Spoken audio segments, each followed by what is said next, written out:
إن الحمد لله نحمده ونستعينه ونستغفره ونعوذ بالله من شرور أنفسنا ومن سيئات أعمالنا من يهده الله فلا مضل له ومن يضلل فلا هادي له وأشهد أن لا إله إلا الله وأشهد أن محمدا عبده ورسوله أرسله بالحق بشيرا ونذيرا أما بعد فإن خير الحديث كتاب الله وخير الهدي هدي محمد صلى الله عليه وسلم فإن خير الأمور عوازمها وشر الأمور محدثاتها وكل محدثة بدعة وكل بدعة ضلالة وكل ضلالة في النار فأعوذ بالله من الشيطان الرجيم بسم الله الرحمن الرحيم يا أيها الناس اتقوا ربكم الذي خلقكم من نفس واحدة وخلق منها زوجها وبث منهما رجالا كثيرا ونساء واتقوا الله الذي تساءلون به والأرحام إن الله كان عليكم رقيبا. محترم حضرات، بزرگوں، دوستوں، عزیزوں، پردہ نشین خواتین، ماں اور بہنوں، تمام تعریفیں اس اللہ سبحانہ و تعالی کے لیے ہیں جس نے ہمیں اسلام کی دولت دی اور اس سرزمین پر ایک مسلمان کی طرح جینا سکھایا اور پیارے نبی صلی اللہ علیہ وسلم کے ذریعے سے قرآن مجید کو ہمارے لیے اتارا، اور پھر درود و سلام ہو پیارے نبی محمد مصطفیٰ صلی اللہ علیہ وسلم پر، اور اللہ تعالیٰ کی رحمتیں ہوں صحابہ اکرام پر، تابعین پر، تبع تابعین پر، محدثین اعظام پر، اور علم کے جو ستارے گزر چکے ہیں اللہ تعالیٰ تمام پر اللہ تعالیٰ کی رحمتیں اور برکتیں نازل ہوں. بزرگوں، دوستو، عزیزو، سورۃ النساء کی پہلی آیت میں نے آپ کے سامنے تلاوت کی، اور اسی طرح ایک دوسری آیت ہمارے ساتھ سورۃ النحل کی ہے جس میں اللہ تبارک و تعالیٰ فرماتے ہیں اعوذ باللہ من الشیطان الرجیم بسم اللہ الرحمن الرحیم وَإِذَا بُشِّرَ أَحَدُهُم بِالْأُنثَى ظَلَّ وَجْهُهُ مُسْوَدًّا وَهُوَ كَظِيمٌ يَتَوَارَى مِنَ الْقَوْمِ مِنْ سُوءِ مَا بُشِّرَ بِهِ أَيُمْسِكُهُ عَلَى هُونٍ أَمْ يَدُسُّهُ فِي التُّرَابِ أَلَا سَاءَ مَا يَحْكُمُونَ.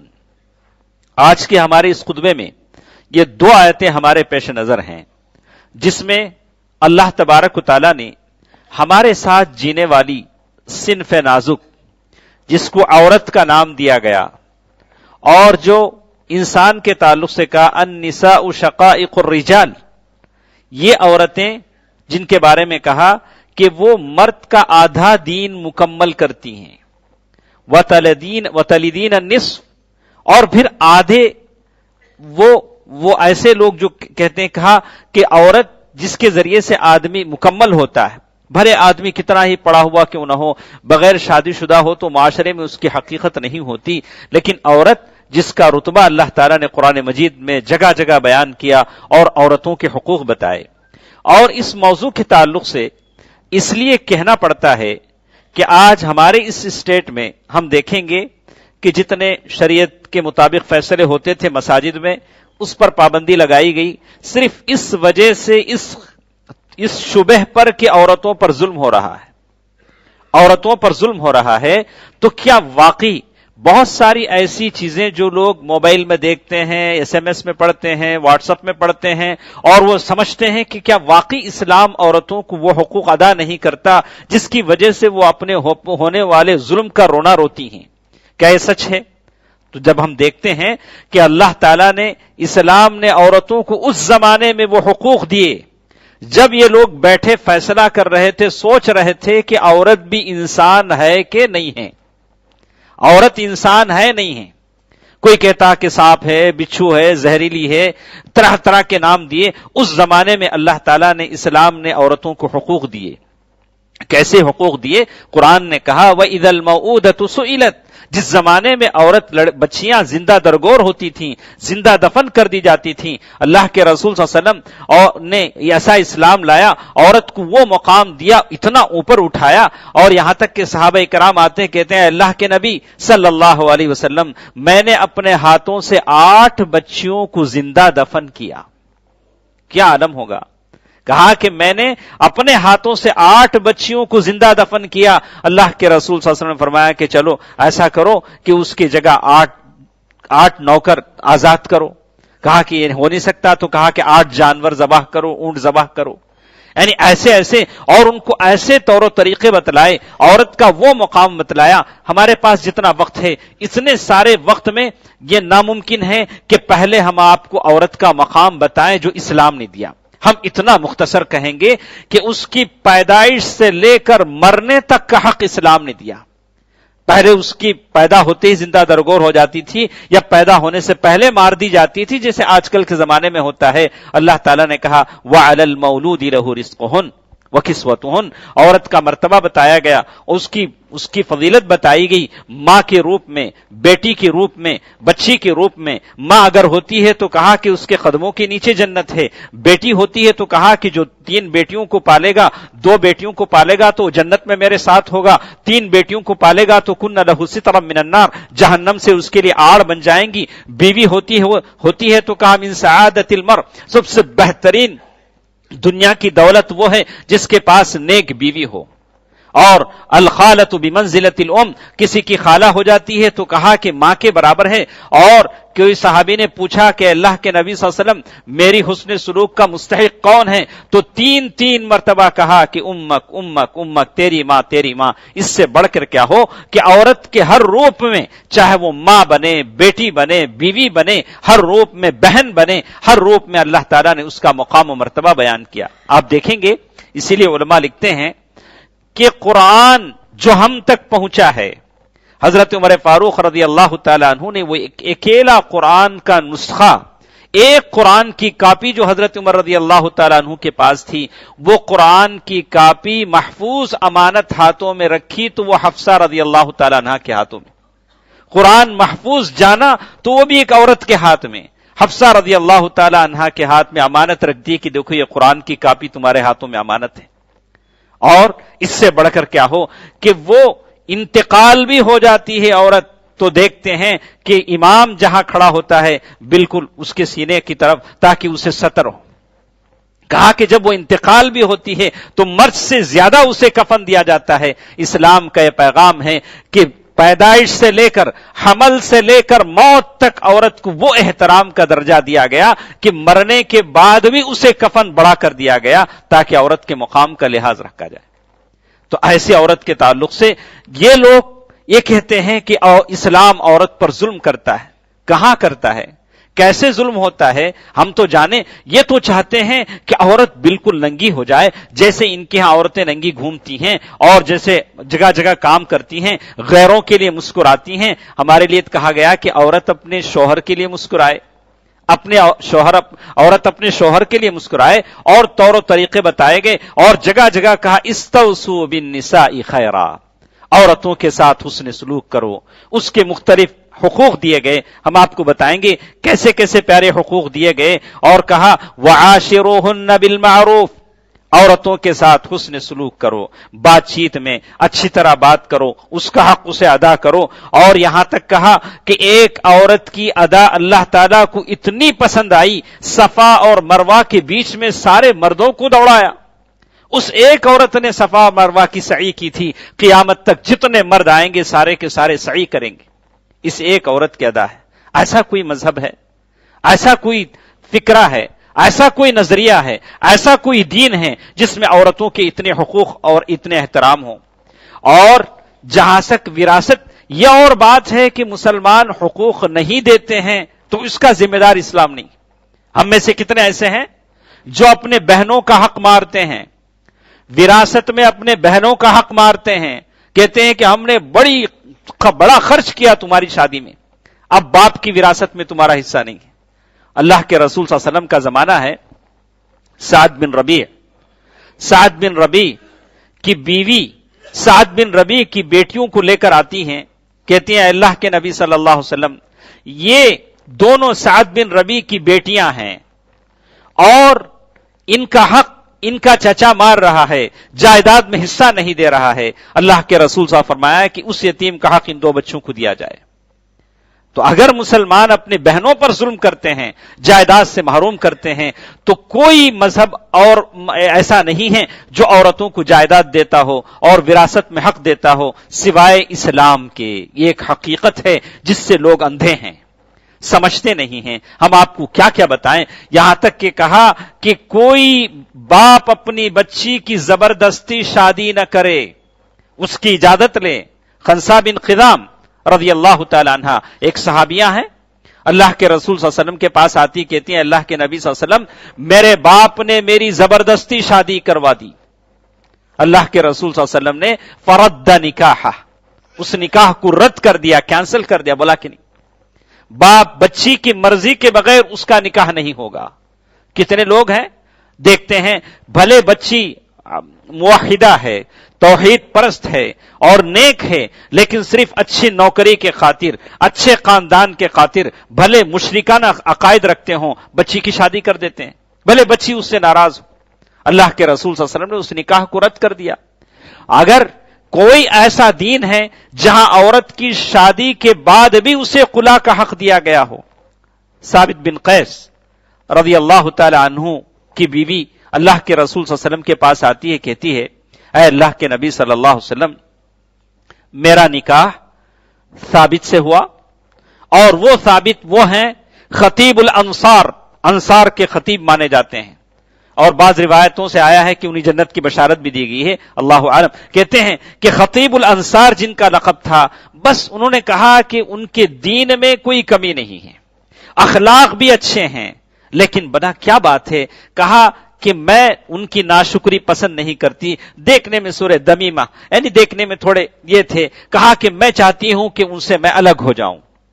اللہ کے رسول صلی اللہ علیہ وسلم نے کہا کہ وہ باغیچہ جو انہوں نے مہر میں دیا تھا کیا تم دے دو گی؟ کہا کہ ٹھیک ہے ہم دے دیں گے۔ کہا کہ وہ دیا اور ان سے خلا دلوا دیا۔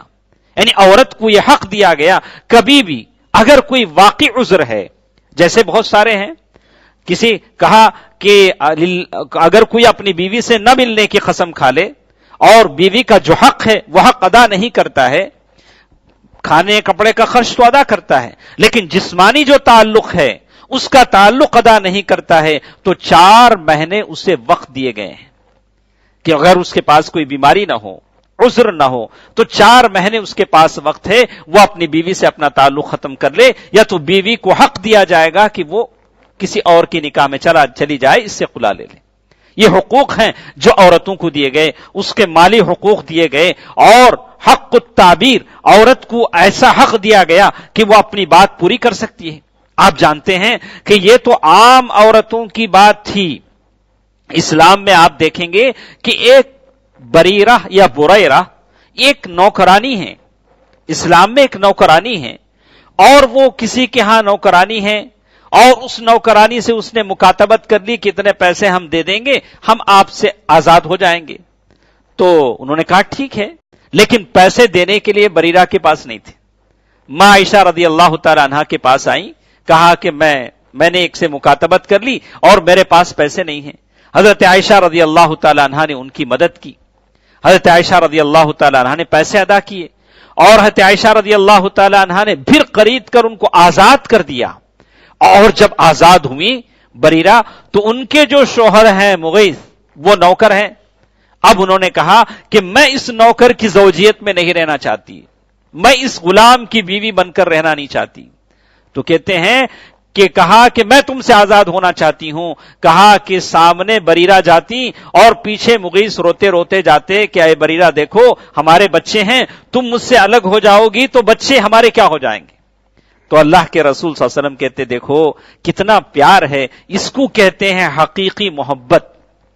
بہت ساری اسٹوریاں ہم نے سنی ہوں گی، بہت سارے قصے سنے ہوں گے پیار اور محبت کے، کیا کیا قصے لوگ سناتے ہیں۔ اللہ کے نبی صلی اللہ علیہ وسلم کی سچی محبت، میاں بیوی کی محبت کا یہ قصہ آپ نے سنا ہوگا۔ اللہ کے رسول صلی اللہ علیہ وسلم کو بڑا تعجب ہوا، کہا دیکھو حضرت عباس رضی اللہ تعالیٰ عنہ بغل میں بیٹھے ہیں، حضرت عباس رضی اللہ تعالیٰ عنہ، اس کے عباس دیکھا تم نے کیا محبت ہے، ایک طرف مغیث کی محبت کا عالم دیکھو اور دوسری طرف بریرہ کی بے توجہی دیکھو، اس کی نفرت دیکھو، کیا اللہ تعالیٰ کی قدرت ہے، کیسے دونوں کا یہ عجیب یہ ہے فرق ہے۔ دیکھو یہ کیا، پیچھے پیچھے داڑھی بھیگ جاتی، مغیث روتے روتے پیچھے پیچھے جاتے۔ اللہ کے رسول صلی اللہ علیہ وسلم کو ترس آیا۔ اللہ کے رسول صلی اللہ علیہ وسلم نے بریرہ سے کہا کہ بریرہ دیکھو ایسا ہے کہ مغیث میں کوئی کمی نہیں ہے، وہ تم سے پیار کرتے ہیں، محبت کرتے ہیں، تمہارے بچوں کے شوہر ہیں، ایسا نہ ہو کہ تم اس سے جدا ہو جاؤ۔ بریرہ نے کہا کہ اللہ کے نبی صلی اللہ علیہ وسلم یہ آپ کا حکم ہے یا آپ کی سفارش ہے؟ ایک بات انہوں نے پوچھی، کہا کہ یہ میری سفارش ہے، حکم نہیں ہے۔ کہا کہ تب تو میں ماننے کو تیار نہیں۔ ایک معمولی سی عورت، اللہ کے رسول صلی اللہ علیہ وسلم چاہتے تو زبردستی اس پر لازم کرتے، جو ابھی ابھی غلامی اور عبودیت سے آزاد ہوئی، لیکن اللہ کے رسول صلی اللہ علیہ وسلم نے کہا کہ نہیں، عورت کو حق اختیار دیا گیا، اس کی بات چلنے کا اختیار دیا گیا۔ کتنے ایسے ہیں جو اپنی بیوی پر اپنی مرضی چلاتے ہیں، میں مرد ہوں، میری چلے گی، میری مرضی چلے گی، بھلے حق ہو باطل ہو، بھلے غلط بات کیوں نہ ہو، زبردستی اپنی بیویوں پر اپنی مرضی چلاتے ہیں۔ اللہ کے نبی صلی اللہ علیہ وسلم کے اس زمانے کو دیکھیے کہ ایک نوکرانی پر اللہ کے رسول صلی اللہ علیہ وسلم نے اپنی مرضی چلانا مناسب نہیں سمجھا، بولا کہ یہ شفاعت ہے، میری سفارش ہے اور میں سفارش کر رہا ہوں، اور انہوں نے کہا کہ میں اس بات کو ماننے کو تیار نہیں ہوں۔ دوستو عزیزو، پردہ نشین خواتین، ماں اور بہنوں، ہم آپ کو بتائیں گے کہ آخر میں اپنی بیوی کے ساتھ کیسے رہوں۔ تو اللہ کے رسول صلی اللہ علیہ وسلم کی کچھ سنتیں ہیں جو میں نے یہاں آپ کے سامنے لائی ہیں، اس پر غور کریں۔ وقت کی قلت کے خاطر میں اس کو آپ کے سامنے رکھوں گا۔ دیکھیے پیارے نبی صلی اللہ علیہ وسلم کا کیسے سلوک تھا۔ کہا کہ الشرب والاکل، اللہ کے رسول صلی اللہ علیہ وسلم ساتھ بیٹھے ہیں، اپنی بیوی کے ساتھ کھا رہے ہیں، جہاں سے پانی پیا گلاس میں وہیں سے منہ رکھ کر پیا، جو بوٹی کھائی وہ بوٹی کھائی، تاکہ دونوں کے درمیان میل ملاپ، الفت و محبت رہے۔ کبھی آپ بھی وقت دیں، اپنی بیوی کے ساتھ بیٹھ کر کھائیں۔ بہت سارے ہیں جن کو اللہ تعالیٰ توفیق نہیں دیتا۔ اللہ کے نبی صلی اللہ علیہ وسلم اپنی بیوی کے ساتھ بیٹھ کر کھاتے تھے، صحیح مسلم کی حدیث ہے۔ اور اسی طرح کہا کبھی بیوی پر ٹیک لگا کر بیٹھے ہیں، حالت حیض میں بھی کہا کہ ٹیک لگا کر بیٹھے ہیں، جیسے عائشہ رضی اللہ تعالیٰ عنہ فرماتی ہیں التنزہ مع الزوجۃ لیلا، کبھی ایسا بھی ہوا کہ رات میں وہ ایک دیہات کا مقام تھا، کبھی ایسا ہوا کہ اپنے گھر کے آنگن میں، یا کبھی اپنی بیوی کے ساتھ پردے میں، یا کبھی اپنی بیوی کے ساتھ بیٹھے ہیں رات میں، کبھی اللہ کے رسول صلی اللہ علیہ وسلم اپنی بیوی کے ساتھ چلے ہیں، بات کرتے ہوئے، بیوی کے جذبات کو سنتے ہوئے تھوڑا سا وقت۔ بہت سارے ہم میں سے ہیں، یہ اعتراض کا موقع لوگوں کو ملتا ہے کہ اپنے دوسرے چیزوں کو ہم وقت دیتے ہیں لیکن بیوی کو وقت دینے سے کٹ جاتے ہیں۔ لیکن اللہ کے رسول صلی اللہ علیہ وسلم کے بارے میں آیا کان النبی یتحدث مع عائشہ، اللہ کے رسول صلی اللہ علیہ وسلم اپنی بیوی عائشہ رضی اللہ تعالیٰ عنہ کے ساتھ بیٹھ کر بات کرتے تھے، اور کہا گھر کے کاموں میں اپنی بیوی کا ساتھ دیتے تھے۔ اللہ کے رسول صلی اللہ علیہ وسلم سے صحابہ نے پوچھا، حضرت عائشہ رضی اللہ تعالیٰ عنہا سے صحابہ نے پوچھا اللہ کے رسول صلی اللہ علیہ وسلم گھر میں کیسے رہتے تھے؟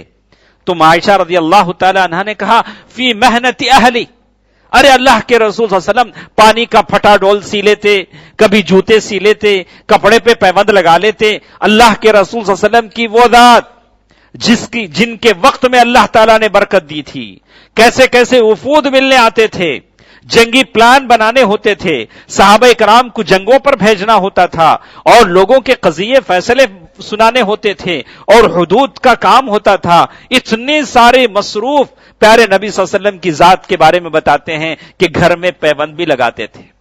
آپ میں کتنے ایسے لوگ ہیں بولتے میں بہت بزی ہوں۔ اللہ کے نبی صلی اللہ علیہ وسلم کی ذات، اللہ کے رسول صلی اللہ علیہ وسلم کی شخصیت کا پتہ لگائیے۔ دیکھیے اللہ کے رسول صلی اللہ علیہ وسلم کتنا وقت دیتے ہیں۔ اور کہا کبھی ایسا ہوا کہ حضرت عائشہ رضی اللہ تعالیٰ عنہ کا زمانہ ہے، ختیجہ رضی اللہ تعالیٰ عنہ کو انتقال ہوئے عرصہ گزر چکا ہے، کبھی کوئی بکری ذبح ہوئی تو بکری میں سے بکری کا ایک گوشت کا بوٹی نکالا، اور کبھی ٹانگ نکالا، کہا کہ یہ لے جاؤ، اور یہ ختیجہ رضی اللہ تعالیٰ عنہ کی فلاں دوست سہیلی وہاں رہتی ہے، اس کو یہ ہدیہ دو۔ بیوی کا انتقال ہو گیا، لیکن بیوی کے ساتھ جو رشتے دار جیتے تھے، جو سہیلیاں جیتی تھیں، ارے نہ تو بیوی کو بھولے نہ تو بیوی کی سہیلیوں کو بھولے، اور کہا کہ اس کو دو، ان کو لے جا کر ہدیہ دو۔ تو ایک اچھے مرد کی علامت ہوتی ہے کہ اپنی بیوی سے جتنی محبت کرتا ہے اور وہ اپنی بیوی کے رشتے داروں کے ساتھ محبت کرے۔ یہ اللہ کے نبی صلی اللہ علیہ وسلم نے ہمیں سکھایا۔ ہم میں سے کتنے ایسے ہیں بیوی سے تو محبت کریں گے، بیوی کے ماں باپ سے دشمنی کریں گے، بیوی کے ماں باپ سے نفرت کریں گے، بیوی کے واقعی اگر ان سے کوئی معصیت ہو، اگر رشتے کی بگاڑنے کی بات ہو تو بات الگ ہے۔ اللہ تعالیٰ ایسے لوگوں کو ہدایت دے۔ اور اللہ کے رسول صلی اللہ علیہ وسلم کی سنتوں کے بارے میں کہا یعلن حبھا، بات بات پر اللہ کے رسول صلی اللہ علیہ وسلم کہتے تھے انی رزقت حبھا۔ حضرت خدیجہ رضی اللہ تعالیٰ عنہ کے بارے میں کہا کہ اللہ تعالیٰ نے خدیجہ کی محبت میرے دل میں ڈال دی ہے۔ صحابہ کرام کے سامنے بوانگ دہل کہتے تھے کہ خدیجہ کی محبت میرے دل میں۔ ایک عام انسان، اللہ کے رسول صلی اللہ علیہ وسلم، ایک عام انسان کہہ سکتا ہے کہ میری بیوی کی محبت میرے دل میں، اس میں کوئی عیب نہیں۔ اللہ کے نبی صلی اللہ علیہ وسلم نے کہا ہے کہ میری بیوی کی محبت میرے دل میں ڈال دی گئی ہے۔ ينظر الى محاسنها، ایک چیز یہاں بتائی گئی کہ بیوی کے محاسن کی طرف دیکھیں، اس کی خوبیوں کی طرف دیکھیں۔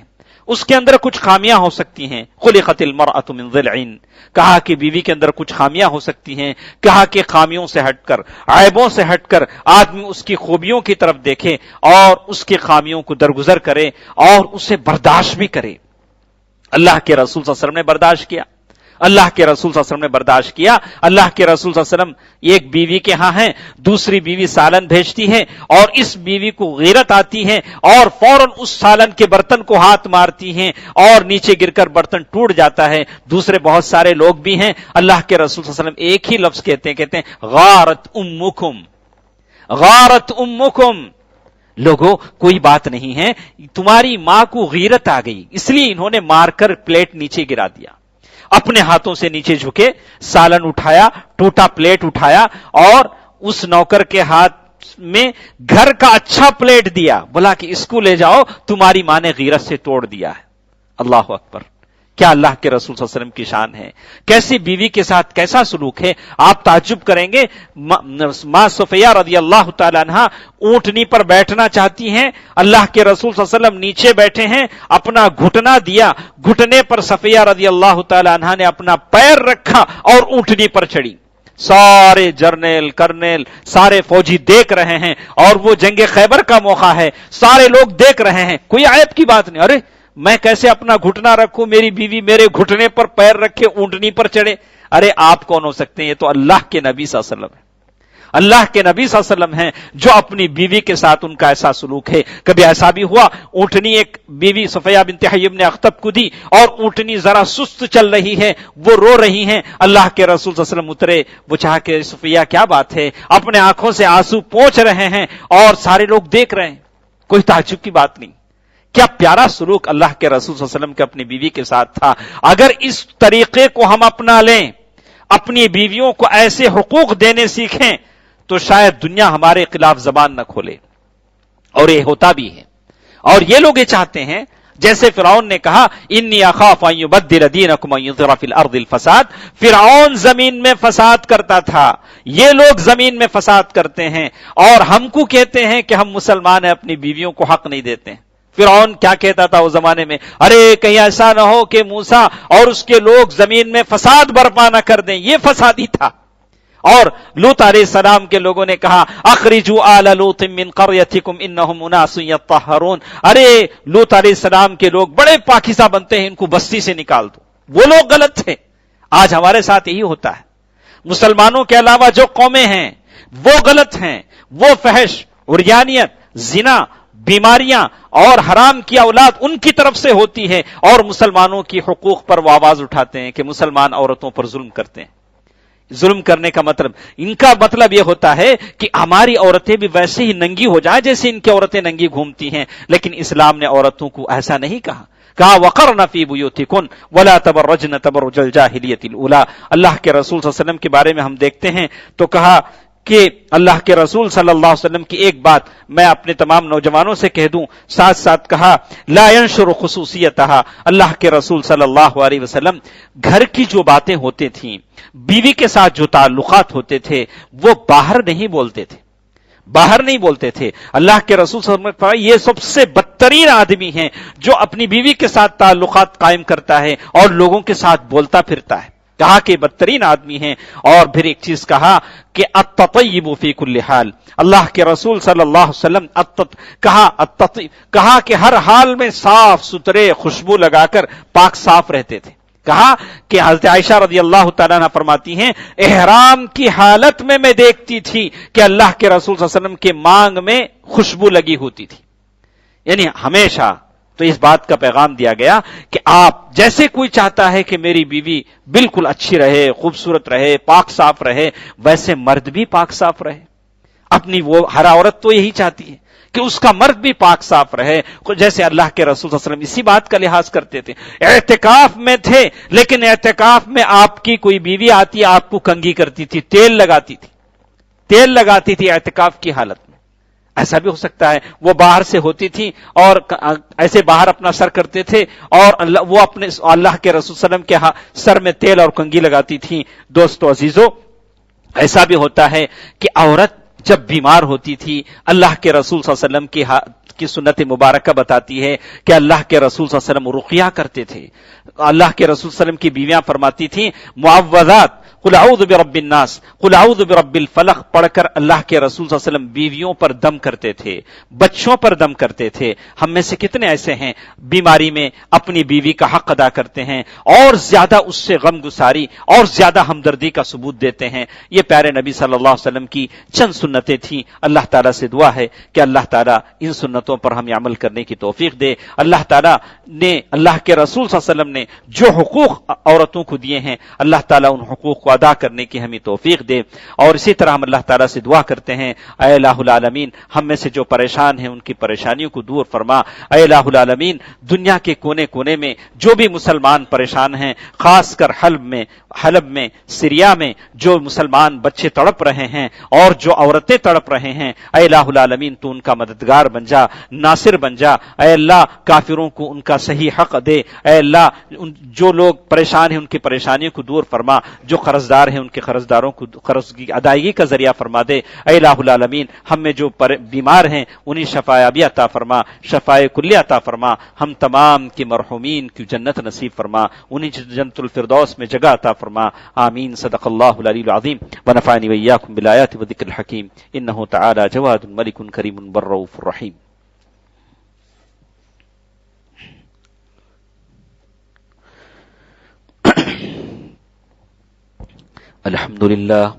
الحمد لله نحمده ونستعينه ونستغفره ونؤمن به ونتوكل عليه ونعوذ بالله من شرور أنفسنا ومن سيئات أعمالنا من يهده الله فلا مضل له ومن يضلل فلا هادي له وأشهد أن لا إله إلا الله وأشهد أن محمدا عبده ورسوله أرسله بالحق بشيرا ونذيرا أما بعد فإن خير الحديث كتاب الله وخير الهدي هدي محمد صلى الله عليه وسلم فإن خير الأمور عوازمها وشر الأمور محدثاتها وكل محدثة بدعة وكل بدعة ضلالة وكل ضلالة في النار فأعوذ بالله من الشيطان الرجيم بسم الله الرحمن الرحيم إن الله وملائكته يصلون على النبي يا أيها الذين آمنوا صلوا عليه وسلموا تسليما اللهم صل على محمد وعلى آل محمد كما صليت على إبراهيم وعلى آل إبراهيم إنك حميد مجيد اللهم بارك على محمد وعلى آل محمد كما باركت على إبراهيم وعلى آل إبراهيم إنك حميد مجيد